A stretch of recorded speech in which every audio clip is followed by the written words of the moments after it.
मित्रों नमस्कार। Parameter of law channel पर मैं आपका मित्र रिटायर्ड जज अशोक शर्मा आपका हार्दिक अभिनंदन करता हूं। आज मैं रिश्ते को कैसे मधुर बनाएं, औरत और पुरुष का जो रिश्ता होता है वो पति पत्नी का होता है। एक निश्चित आयु के बाद लड़के लड़की की शादी होती है, परिणय सूत्र में बनते हैं। सप्तपदी हिंदू धर्म में होती है, अन्य धर्मों में भी जिस भी तरह से रीति रिवाज से शादियां होती हैं। मजबूत रिश्ता रहे, रिश्ता स्वर्ग से ऐसा कहा जाता है बनकर आता है। और भगवान के यहाँ से बनाए गए इस रिश्ते को, चाहे आप अल्लाह को मानते हो, ईश्वर को मानते हो, वाहेगुरु को मानते हो, क्रिश्चियन समाज में हो, ये रिश्ता बड़ा पवित्र होता है। मजबूत रिश्ता प्रेम और भरोसे पर टिका रहता है। कई बार शादी होने के 2-3 साल तक तो प्रेम एक दूसरे के प्रति रहता है पति पत्नी में, फिर धीरे धीरे उनकी जिम्मेवारियां बढ़ती हैं। कभी भी धोखे और अविश्वास पर ये रिश्ते नहीं टिकते। दूसरे को नापसंद करना, लोगों की सलाह पर अमल करना, मायके ससुराल का ज्यादा मोह होना, गैर लोगों की सलाह लेना, सुनी सुनाई बातों पर भरोसा करना, शंका एक दूसरे पर पति पत्नी को करना, ये सब रिश्ते को खराब करने के कुछ प्रमुख कारण हैं। झगड़ा करना, बात बात पर शंका जाहिर करना, पति पत्नी द्वारा एक दूसरे को बुरा कहना, टोकना, अपशब्दों का यूज करना, नजरअंदाज करना, प्रेम और सौहार्द से ही परिवार की गाड़ी, पति पत्नी की गाड़ी, सास ससुर की गाड़ी, जो भी जिस जगह महिला गई है, दोनों को समझदारी से पत्नी और पति के रूप में अपने जीवन को आगे चलाना चाहिए। एक दूसरे को जब आप खुश रखेंगे, एक दूसरे से प्रेम करेंगे, सुलह का रास्ता बनेगा। बातचीत कभी बंद ना करें। कोई भी छोटी मोटी बात हुई है उसका रास्ता निकाल लें। सुलह का रास्ता बड़ा अच्छा होता है। क्रोध में एक दूसरे को धमकी चमकी ना दें। खाना एक साथ बैठकर रोजाना खाएं। सास ससुर के साथ यदि महिला नहीं रहना चाहती है तो स्पष्ट तौर पर आपस में सहमति बनाएं। क्योंकि अभी सुप्रीम कोर्ट ने एक मामले में कहा है कि यदि महिला की ये इच्छा है कि वो सास ससुर के साथ रहे ना रहे, माफी मांग लें। एक दूसरे को बात बात में सॉरी बोलना सीख जाएं। कोई गलती हुई है तो माफी मांग लें, शर्माए नहीं। माफ करने की जब आप आदत बना लेंगे तो सम्मान में कभी कमी नहीं आएगी। एक दूसरे का पूरा सम्मान करें, जवान को मत लड़ाएं, सम्मान में कभी भी कमी मत रखिए। एक दूसरे की इज्जत कीजिए, पलकों पर बिठा लिए एक दूसरे को और चिल्लाइए मत। कुछ चीजें ऐसी रहती हैं कि जो गुस्से में ताने मारते हैं, झगड़ा करते हैं, समझदारी का अभाव होता है तो परिवार खुश नहीं रहता है। ये मेरा व्यक्तिगत अनुभव और सुझाव है। तो ना स्त्री महान है ना पुरुष महान है, दोनों का अपना अपना रोल है। और हर घर में एक निश्चित आयु के बाद व्यक्ति की शादी होती है, जिम्मेवारियां बढ़ती हैं, बच्चे पैदा होते हैं, उन्हें पढ़ाना लिखाना, मकान बनाना, इसी में सारी जिंदगी गुजर जाती है।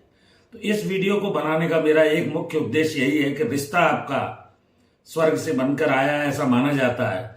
जो भी पति पत्नी के रूप में परिणय सूत्र में या बंधन में बंधे हैं वो एक मिसाल कायम करें, बुढ़ापे तक बड़े अच्छे से प्रेम से रहें, एक दूसरे पर भरोसा करें, गलतफहमी न पालें, स्वार्थ के चक्कर में न पड़ें।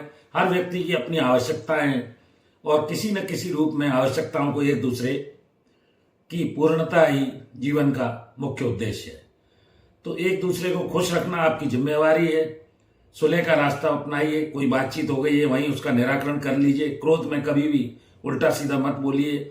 जवान ऐसी चीज है जो एक बार निकल गई वो वापस नहीं लौटती है और वो बाद में क्रोध, बदले की भावना प्रेम को समाप्त कर देती है। तो खुश रहना सीखिए। जो भी ईश्वर ने आपको दिया है उसको उसका अनमोल ईश्वर का उपहार समझिए।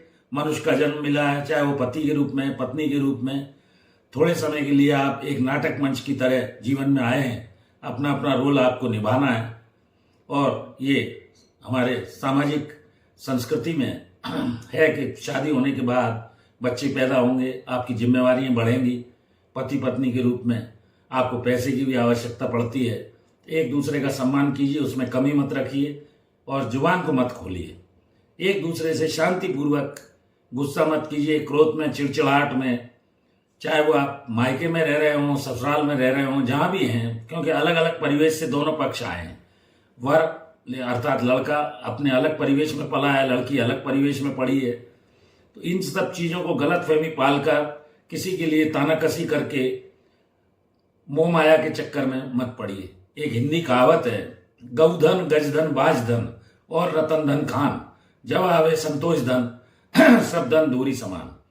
स्वास्थ्य का ध्यान रखिए, एक दूसरे की परवाह कीजिए, बीमारी दुखी कष्ट में एक दूसरे का सहयोग कीजिए, स्वार्थी मत बनिए, बेइज्जती मत कीजिए, कम बोलिए, आवश्यक होने पर एक दूसरे से सुलह का रास्ता अपनाइए। तो जीवन को सुलह से आप एक दूसरे की का ख्याल रखकर, माफी मांगकर, एडजस्टमेंट करके बड़े अच्छे से लाइफ को आप समझदारी से अपने परिवार को भी खुश रख सकते हैं।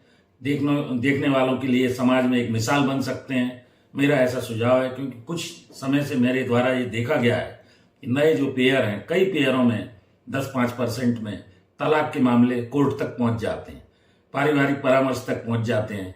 पारिवारिक परामर्श केंद्र पुलिस के बने हुए हैं, उनका भी सभी का यही प्रयास है कुल मिलाकर, चाहे वो फैमिली कोर्ट हो, डिस्प्यूट को मेंटेनेंस, एलोमनी या अन्य डिमांड, स्त्रीधन वगैरह के कारण से छोटी छोटी बातों तक बाहर बात न जाए। कोर्ट कचहरी से सामाजिक प्रतिष्ठा खराब होती है, पैसे की बर्बादी होती है, आपको टेंशन होता है, जीवन खराब हो जाता है। और एक पल जब आप ऐसा निर्णय ले लेते हैं, फिर वो पल लौट कर नहीं आता है। तो जीवन को स्वर्ग बनाइए, रिश्ते को स्वर्ग बनाइए, मजबूत रिश्ता रखिए, प्रेम पूर्वक रहिए, गलतफहमी मत पालिए, स्वार्थ की भावना से दूर रहिए। और इस तरह आप अपना वैल्यूएबल समय, जीवन का अनमोल उपहार जो ईश्वर ने दिया है, शादी के बाद बड़े अच्छे ढंग से सास ससुर के संग आप काट सकते हैं। देवर जेठ वगैरह, पुराने परिवारों में 40-40, 35-35, 25-25 लोग रहते थे, 5-5, 6-6 भाई बहन रहते थे, बड़े अच्छे से परिवार चलते थे। आजकल के युग में ये घोर कलयुग है, स्वार्थी युग आ गया है। आदमी अपने हित के लिए किसी भी मूल्य को बेचने को तैयार है, ऐसा नहीं होना चाहिए। दूसरे को नापसंद आप मत कीजिए।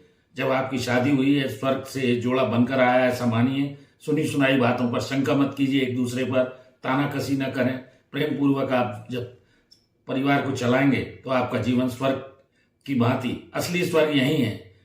स्वर्ग नरक कुछ नहीं है, आपके कर्म, आपकी सोच, आपका बोल और जो वाक्य आपके एक बार जीभ से, जवान से निकल गया, वो लौट कर नहीं जाता।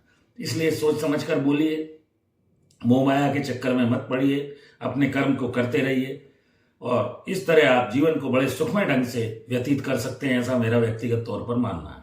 एक और विशेष अनुरोध, मेरी धर्मपत्नी श्रीमती अर्चना शर्मा का भी यूट्यूब पर एक चैनल अर्चना आरटीएफ के नाम से है। कृपया उस चैनल को भी यदि अभी तक सब्सक्राइब नहीं किया है, सब्सक्राइब कर लें। जुड़े रहिए पैरामीटर ऑफ लॉ चैनल से। मैंने इस सब्जेक्ट से संबंधित वुमेन्स एंड लॉ प्लेलिस्ट में बहुत सारे वीडियो डाले हुए हैं। कई परिवार तलाक की कगार तक पहुंच गए हैं।